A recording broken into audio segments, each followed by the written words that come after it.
টিফিনের বিরতি মানেই একটু আনন্দ আর খেলাধুলা, কিন্তু এর মধ্যেই নিভে গেল কোমল 4টি প্রাণ। একে একে পানিতে ঝাঁপ দিয়ে শেষ পর্যন্ত কেউই আর ফিরতে পারেনি ঘরে।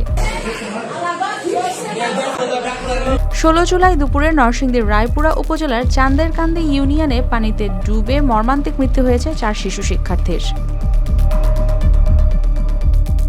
নিহতদের মধ্যে 3 জনের পরিচয় মিললেও জানা যায়নি অপরজনের। তারা প্রত্যেকেই স্থানীয় গাউসিয়া নূরে মদিনা মহিলা মাদ্রাসার শিক্ষার্থী। জানা যায়, সকাল থেকে মাদ্রাসায় ক্লাস চলার পর টিফিনের ছুটিতে 6 জন শিক্ষার্থী পাশের একটি বিলে গোসল করতে যায়। এ সময় একজন পানিতে তলিয়ে গেলে অন্যরা তাকে উদ্ধারে নামে। এক পর্যায়ে 4 জনই ডুবে যায়।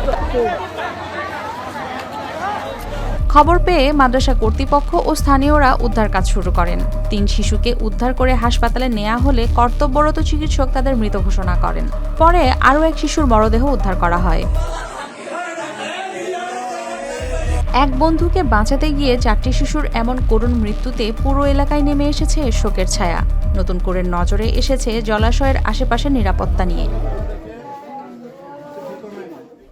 News desk, RTV।